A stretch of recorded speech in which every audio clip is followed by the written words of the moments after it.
Today is Saturday, August 29th, and it's time for our weekly meeting for WW. Today it is breakfast is served. Yeah. I don't eat breakfast first thing in the morning, but I do eat a breakfast, but not till about 1 o'clock. But how did I do on my weight, you're asking? Because I told you I was really, last week I gained 2 pounds, the week before that I gained 2 pounds, the week before that I stayed the same. I'm just determined, I'm determined to get back on track. So how did I do? Let's take a look.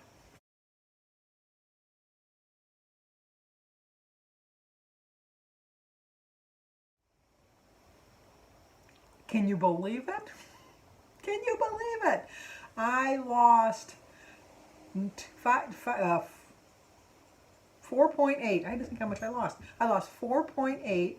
I now weigh 209, and I am 4.8 pounds away from my 100-pound goal. And my birthday's next Monday, which I'm not going to hit my 4.8 by then, but you know what? I feel damn proud of myself that I came so close. I set a goal of reaching 100 pounds by my birthday, and I really do think that I'm going to get really, really close to it. It's just, I'm really proud of myself. I really am. And I know you got to have some pride in yourself sometimes. You really do. And it's not bragging when you worked hard for something and you achieved success, because I worked hard. I will tell you that the main reason I was so successful this week was, well, there's two reasons, but the main reason I was so successful is I didn't have a lost weekend last weekend. I stayed completely on track. I took, every day I went a couple points over my daily point things. I get 23 points a day.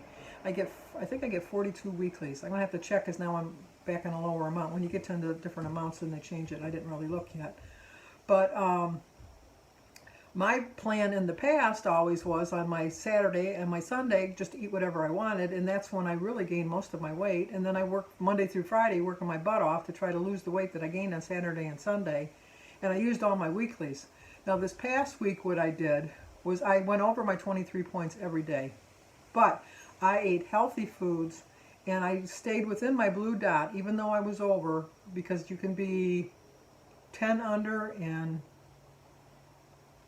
I think 7. I'll check to make sure, but I think it's 10 under and 7 over.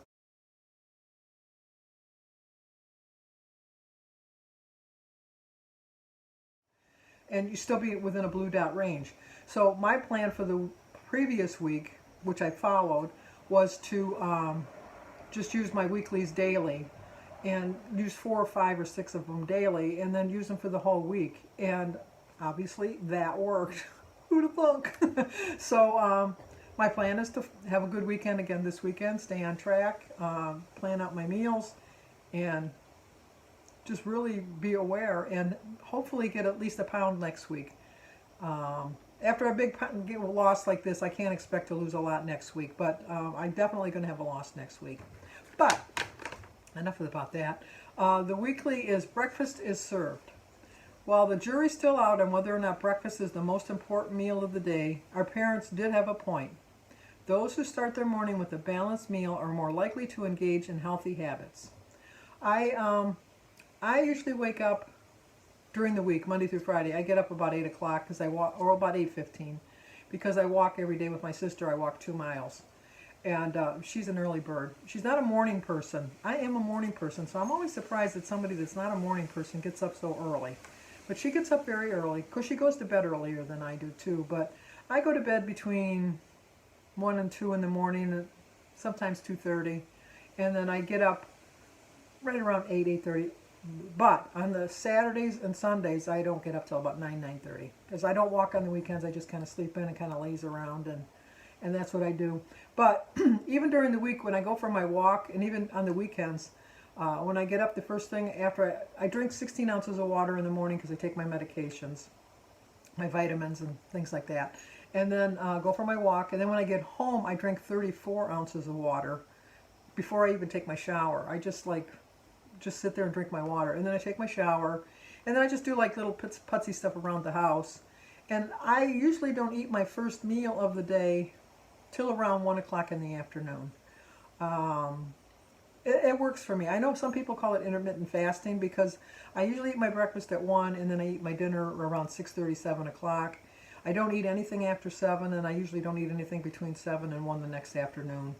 Now, occasionally, if I feel a little lightheaded or I feel like my blood sugar's low, I am going to eat something. But in the past, I would have reached for a cookie or a piece of candy or something like that. Oh, and to mention, too, during this week, I did have a hankering for some sweets. And I do have a candy basket for when my kids and grandkids, Jim, want some candy. And I have those little Hershey, not Hershey, yeah, well, the Hershey miniatures where you can get like the dark chocolate, or the Hershey chocolate, or the little Mr. Good bars, and the Crackle, along with M&Ms and stuff like that. And I just really wanted something really sweet. And I didn't want to go too crazy. And it was after 7 o'clock because I don't like to eat after 7 o'clock. But I really felt like I wanted something. And I ate one little tiny little square of the Hershey's dark chocolate. I think it came out to 2 points. I think. I forget. I'd have to look and check. But usually in the past, I would pop it in my mouth, chew it, swallow it, get another one, pop it in my mouth, swallow it, you know, the whole bit. This time what I did was I broke it in half and then put it in my mouth and put it under my tongue and just kind of sucked on it. And it lasted a long time, and it satisfied my urge for the chocolate, and I still lost 4.8 pounds. So you can have sweets. You can have sweets if you really put them within perspective. But I have my breakfast, and I do think of it as an important meal. I don't think that it has to be the very first meal of the day, but I think that how you start your day off eating is how you're going to end your whole day, no matter what time you eat. If you start off your morning, like right away when you get up for breakfast, and you started off with, let's say, a donut and a cup of coffee, that sets you up for the whole day thinking, well, you know, I had a donut and a cup of coffee for breakfast. Well, you know, I might as well have a Danish now that I'm at work, you know, because whatever. And so I think that if you start off with a healthy breakfast, when you get to like a snack and you think, you know what, I started off the day really on a good plan, so why am I going to ruin it now by having a coffee and a donut? I think I'll have my cup of coffee, and, you know, maybe I'll have a granola bar, or maybe, you know, I'll have an apple or a banana or something with it. Because I do think, as far as it being the most important meal of the day, I think it is the most important meal if it's the first, obviously if it's the first meal, because a lot of people eat breakfast for dinner. I do, I know I do, but I think a lot of people do. But I do believe that your first meal of the day, you should consider it breakfast, and that is the most important meal because I do think it's going to set up your whole day on how you're going to react. Yet many, okay, you know, those of us started again. Those who start the day with a balanced meal are more likely to engage in healthy habit. Yet many of us still skip and grab the easiest choice in favor of a little extra shut-eye, getting kids ready, or the million other things thrown at us through these days. I'm retired, so I don't have all those problems. No matter what's getting in the way of breakfast, step one is recognizing and accepting that life happens. Then we can find creative ways to reduce any blockers between us and the nutritious breakfast we deserve. Now, as I mentioned, I'm retired now. But that doesn't mean I was always retired. I had a time in my life where I was a mother that with little kids that I had to get up and get them off and ready to school and all of that other good stuff. And when I had to work, I had to get up at a certain time to go to work. But even with my children when they were little, we always set out all of their clothes the night before they went to bed. And my kids went, just my first two boys went to a parochial school. And then when we moved, the public school was closer. And so that's why they went to the public school. And because it was just too much of a commotion to bring them to a parochial school that wasn't nearby. I live right next door to the Catholic school that they went to. Opened the door, I could see them walk in the door of the school. So, I mean, that was easy. But then when we moved to our other house, there was no Catholic schools in the area, so they went to public school. But even with that, even with the uniform, you still got, the boys had to have a tie. You know, you had to have, and they always lost their tie. No matter how many ties they had, they always lost their tie. But we would set everything out. We would put all of their clothes out that they were going to wear the next day. They would set up for their book pack, make sure they got all their books, all their papers, everything, so that in the morning we're not scrambling around looking. If they had some kind of activity after school, we made sure that they had the activities thing ready so that they could come home and grab it and go. And then we decided the night before what they were going to have for breakfast, and we set the table and everything was set out. So if they were going to have cereal, they put everything out that they wanted other than the milk. If we were going to have bacon and eggs or something like that, they set up the plates and everything. My kids, we always, and I still do to this day, before I go anywhere in the morning, I take a shower. So even before they went to school, they either took a shower or a bath. And so we had to get up a little bit earlier for that. So we had a routine going. So like if I was going to make breakfast in the morning, that wasn't going to be just cereal. They would take their shower, I would prepare it. By the time they got out, they would eat it. I know it was sort of like I was a short order cook, but I wanted them to have a nutritious breakfast to start their day off right. And I just think that it can be planned. The same thing, I loved when my daughter got married. I had my cousins came from Duluth, and they stayed at my house. I had everybody stay at my house. So my cousin Paul and Kathy came and stayed at my house. And Michael came too, which is their son. And then also my Uncle Bob, who lived in Redwood Falls, Minnesota, he came too. He stayed at my house. My Uncle Jim and his daughter Patty came from Boston, stayed at my house. My cousin Lynn and Dale and Sarah came, stayed at my house. So we had a whole, and Jim, obviously Jim and I were here. So what we would do the night before is we would prepare for breakfast, because we knew that the whole day was going to be busy with all kinds of activities, but we were prepared and we weren't scrambling around, and it just made for a more relaxed start of the day. It really does. Okay, enough about that. The first thing is embrace batch cooking. Cook hard-boiled eggs, overnight oats, or mini egg muffins on Sunday and consider yourself set for the week. Search the hashtag Breakfast on Connect for tons of delicious recipes and ideas. Now, I don't like overnight oats, so I don't make overnight oats. But I do cook on Sundays a week's worth of eggs, and I have them in the refrigerator. You know, I might have to cook them some more later in the week, because I might decide, well, you know what, I might want to have hard-boiled egg with my breakfast, or an extra hard-boiled egg with my lunch, or I might want to have an egg salad sandwich. So I try to just do 7 eggs, but I always do a little bit more if I need them later in the week. Number 2 is prep ahead. Make a big bowl of fruit salad, enough to last a few days, so you can quickly grab some in the morning. Bonus, it's a great source of dietary fiber and antioxidants. I eat a lot of fruit. If you watch my channel, my daily vlog, I eat a lot of fruit. I have some Rubbermaid Fridge Smart containers where you put the fruit in it and you don't wash it before you put it in, and you just wash it as you go. Since I'm just doing it for me, I don't find it as that difficult to wash what I want to eat.